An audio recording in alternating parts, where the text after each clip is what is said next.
नमस्कार दोस्तों, स्वागत है आपका एससीएफ ऑफिसर एकेडमी में। आज जो पेपर हुआ है उसी को हम चर्चा करने वाले हैं, उसको बताने वाले हैं कि इसके आंसर की क्या होगी। तो सबसे पहले आप हमसे जुड़े रहिए और सभी बच्चे शांति बनाए रखें, ये विशेष है। चलिए हम सबसे पहले फर्स्ट का आंसर देखते हैं। इसमें फर्स्ट वाले क्वेश्चन का जो आंसर है वो हमें सबसे पहले देखना है। तो कौन सा है इसका आंसर? देखिए बेटा, सबसे फर्स्ट वाला जो क्वेश्चन दिया हुआ है, why what other name is the water cycle known as, कि आप बताइए कि आपसे ये क्वेश्चन पूछा जा रहा है कि वाटर साइकिल जो है वो किस नाम से जाना जाता है। तो आपको इसका ये आंसर देना है और आंसर यहाँ पर ही देना है आपको। तो मैं इसका आंसर बता देता हूँ बेटा। इसका आंसर क्या होगा? सबसे पहले मैं आंसर बता देता हूँ। इसका आंसर है हाइड्रो साइकिल। क्या होता है? देखिए, पानी क्या होता है? हाइड्रो होता है। हाइड्रोजन प्लस ऑक्सीजन को मिलाकर पानी बनाया जाता है, यानी इसको क्या बोलते हैं? इस साइकिल को हाइड्रो साइकिल बोलते हैं। क्या बोलते हैं? Hydro cycle. सेकंड क्वेश्चन कौन सा है? Which bacteria is the responsible for the formation of curd, यानी कि दूध से दही जमने की जो प्रक्रिया होती है किस बैक्टीरिया के कारण होती है, ये बताना है हमें। Second option. तो इसका जो राइट आंसर होगा वो सेकंड होगा। राइट आंसर बेटा क्या होगा इसका? सेकंड राइट आंसर है इसका। कौन सा है? सेकंड नंबर का राइट आंसर है। थर्ड देखिए, यहाँ पे 78 वाला दिया हुआ है, pick an example of water pollution. देखिए वाटर पोल्यूशन क्या होता है, तो आपको अच्छे से पता है वाटर पोल्यूशन क्या होता है, लेकिन फिर भी मैं आपको बता देता हूं कि वाटर पोल्यूशन का यहाँ पे जो राइट आंसर क्या होगा वो मैं आपको बता देता हूं। सबसे पहले राइट आंसर होगा इसका an oil spill from a large ship, यानी कि जो लार्ज शिप होता है उससे जब वहां से ऑयल रिसाव हो जाता है तो उसको बोलते हैं an oil spill for the large ship. यहाँ पे क्वेश्चन भी दिया है, जल प्रदूषण के एक उदाहरण का चयन करें। तो बड़े जहाज से तेल का रिसाव, इसका हिंदी वाले देखते जाइए, इंग्लिश वाले दोनों भी देखते जाइए। मैं दोनों को करा रहा हूं ये पेपर और दोनों को ये आंसर देखना बहुत जरूरी है। तीसरा देखिए, तीसरा वाला क्वेश्चन क्या दिया है? What is the mean by the seed coat. Seed coat मतलब सीड कोट जो होता है उससे क्या अर्थ होता है? तो यहाँ पे भी देखिए, इसको हिंदी में क्या बोला है? बीजावरण से क्या तात्पर्य है? तो बीज का संरक्षित बाह्य आवरण, यानी कि to protect the protective outer coat of seed, ये इसका आंसर है। राइट, बहुत सही आंसर है इसका।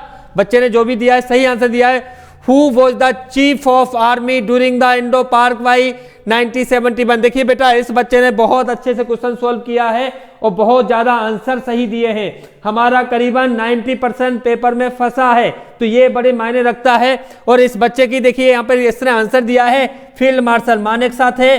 जब इंदिरा गांधी थी, इंदिरा गांधी ने 1971 में क्या लगाया था? इमरजेंसी लगाई थी, और पाक और इंडिया का जो युद्ध हुआ था उससे एक देश बना था, उसको बोलते हैं बांग्लादेश। तो उस समय कौन थे? फील्ड मार्शल मानेकशॉ थे। ठीक है, अगला क्वेश्चन देखते हैं। Who was the chief of army during the Indo park war 1971। इसका आंसर क्या होगा? Right, field marshal Manekshaw. अगला देखते हैं 81 वाला, जीवाश्म ईंधन से संबंधित निम्नलिखित में कौन सा कथन सही है? ये नवीनीकरण संसाधन होते हैं, ये पृथ्वी के प्रॉपर्टी से ऊपर परत में पाए जाते हैं, ये 10 वर्ष की अवधि में बनते हैं, ये एक समय के सजीवों के अवशेष है। तो इसका जो राइट आंसर है वो है डी, ये they are the remain of once living organism. Clear? चलिए बेटा, हम अगले क्वेश्चन की तरफ चलेंगे। उससे पहले हम आपको एक चीज और बताना चाहते हैं। चलिए अगले क्वेश्चन की तरफ चलते हैं, अगले क्वेश्चन पेपर की तरफ। चलिए 82 वाला देखिए, where is the famous Meenakshi temple located. तो मैं आपको सबसे अच्छा बता देता हूँ, मीनाक्षी मंदिर जो है वो कहां पर है? मदुरई में है। कहां पर है? मदुरई। प्रसिद्ध मीनाक्षी मंदिर कहां स्थित है? मदुरई। इसका दोनों का आंसर मैं लगाता जा रहा हूं, हिंदी मीडियम और इंग्लिश मीडियम। बच्चों जुड़े रहो और मैं आपको बिल्कुल आंसर की देने वाला हूं, एकदम 100% सही आंसर की है। और यहां पर इस बच्चे ने लाजवाब इसमें पेपर में परफॉर्मेंस किया है। हम इसी को देखते जाइए। पारसियों का धार्मिक ग्रंथ क्या है? जैन अवस्था। हिंदी में इसको बोलते हैं जैन अवस्था, इंग्लिश में भी क्या बोलते हैं? इसको जैन अवस्था ही बोलते हैं। फारसी जो होते हैं, देखिए क्रिश्चियन का क्या है? नोबल है। और मैं आपको बता देता हूं, फारसियों का जैन अवस्था, मुस्लिमों का कुरान और पंजाबियों का है गुरु ग्रंथ साहिब। आगे चलते हैं। मसूड़ों में खून आना, घाव का देर से बनना, पसलियों में दर्द रहना किस विटामिन की कमी के कारण होता है? इसका नाम है विटामिन सी। किसकी वजह से? आपने देखा होगा मसूड़ों के जो रोग होते हैं विटामिन सी की कमी से होते हैं। पसलियों में दर्द भी होता है, विटामिन सी की कमी से होता है। क्योंकि आपने देखा होगा दूध को अगर हम खुले में ठंडा करें तो उसमें क्या होता है? एक बैक्टीरिया नाम का आ जाता है, जिससे हमारी पसलियों में दर्द होता है, मांसपेशियों में खिंचाव होता है। अगला क्वेश्चन देखते हैं। संयुक्त राष्ट्र का मुख्यालय कहां पर है? संयुक्त राष्ट्र का मुख्यालय कहां पर बेटा? न्यूयॉर्क में है। कहां पर है? न्यूयॉर्क अमेरिका में है। ये देखिए, where is the United Nation headquarters located? Clear. अगला देखते हैं 86 में भारत में ताजे पानी में का प्रमुख स्रोत कौन सा है? तो ये इसने गलत कर दिया, इसका जो है भूजल है, अंडरग्राउंड वाटर है। क्या आंसर है?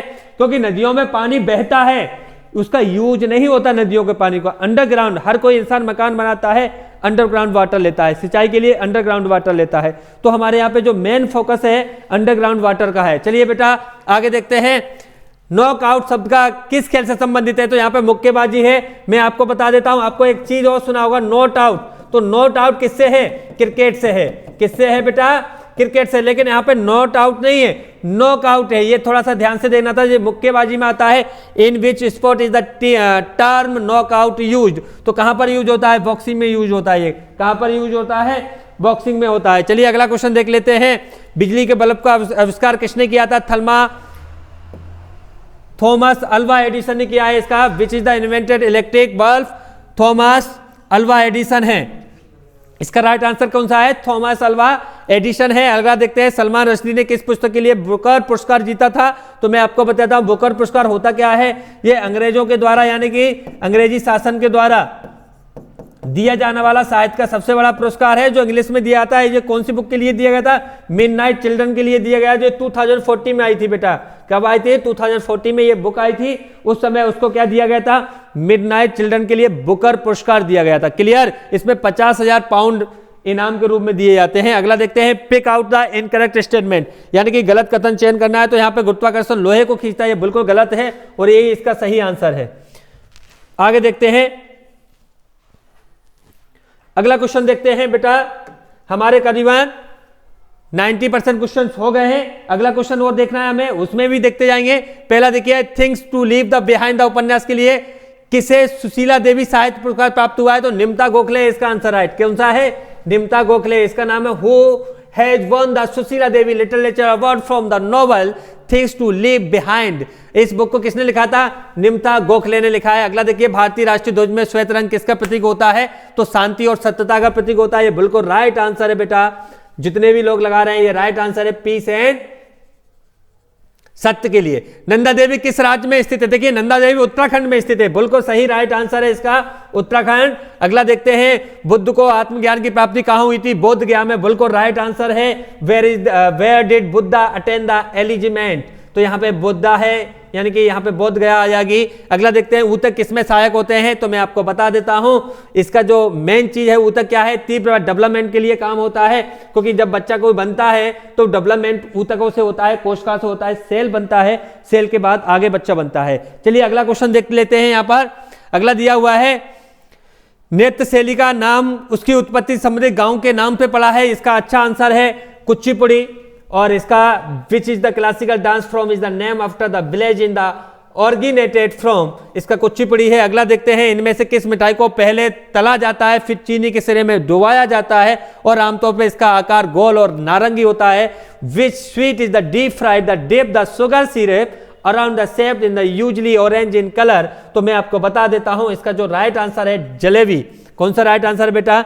जलेबी राइट आंसर है इसका। अगला क्वेश्चन देखते हैं हम, पृथ्वी का कौन सा भाग किसकी जैव विविधता के लिए सहायक है? तो मैं आपको बता देता हूं, जैव मंडल। इसका राइट आंसर बिल्कुल सही है, बायोस्फीयर है इसका आंसर राइट। अगला देखते हैं, 100 मेग फ्यूजन में कौन सी प्रक्रिया शामिल होती है जो वर्षा लाने के लिए टेक्निक है? तो मैं इसका राइट आंसर बता रहा, जो वातावरण में मौजूद जल वाष्प धूल अथवा लवण के चारों ओर ठंडा और संघनित हो जाते हैं। तो इसका यही राइट आंसर है, when the water vapour in the atmosphere cool the conditions around the particle of dust और सॉल्ट। तो ये इसका राइट आंसर है बेटा। हमने 100 क्वेश्चन सोल्व कर लिए हैं, किसके? जीके के। जितने भी बच्चों के सही है वो जल्दी से चेक कर लीजिए, आपको फाइनली रिजल्ट अपना मिल जाएगा कितने क्वेश्चन आपके सही